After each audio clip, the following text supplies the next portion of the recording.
Going to make sure that Hunter Biden's conflict of interest is explored because it's legitimate. How could Joe Biden really fight corruption when his son's sitting on the Burisma board? But can you clarify? You said you talked to Attorney General Barr This morning. This morning.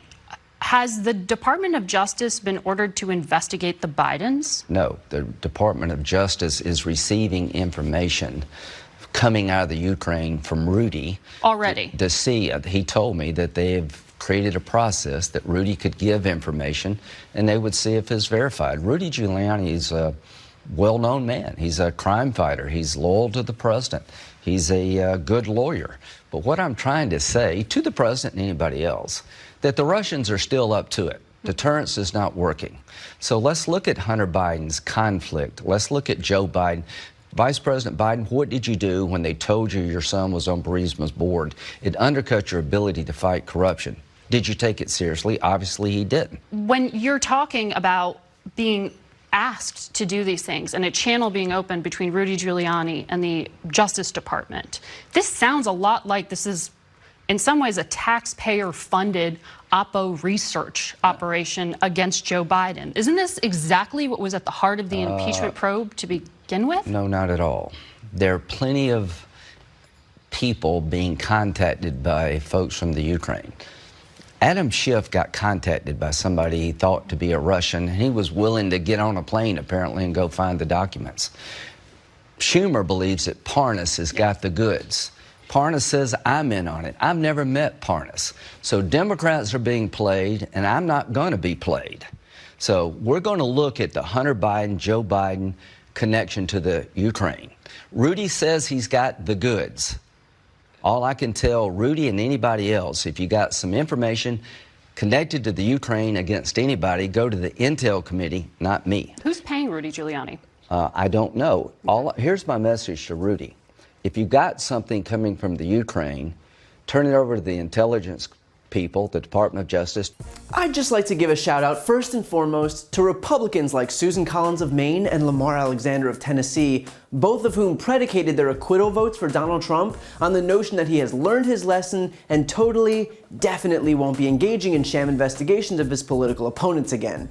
Because here we are, 5 minutes after Senate Republicans acquitted him, and the White House is once again engaging in state-sponsored opposition research against who else but Joe Biden. And in case there's any doubt, this is the same scheme that Trump got impeached for in the first place. But this is what the Trump administration does. It thinks that by virtue of being corrupt in broad daylight, that it doesn't count as corruption. Of course, it does. The only difference is that it's brazen. This is state-sponsored corruption. This is the Attorney General in cooperation with the President of the United States using the Department of Justice to attack Trump's enemies, or put in a macro sense, to help him cheat to win in the next election. Trump is using his acquittal in the Senate as permission to do it all over again, to double down and encourage Giuliani to continue digging up dirt on the Bidens and continue to use whatever unvetted information emerges as sound bites to attack Trump's top political opponent. And I say unvetted because that's what it is. This isn't going through regular channels. We have public servants put in place to investigate crimes, people who are bound by protocol and rules and public disclosure requirements. Rudy Giuliani is not one of those people. He is not a government employee. He is not bound by any rules. He is a private attorney for the president put in place expressly to circumvent national security protocols and work on behalf of his client, Donald Trump.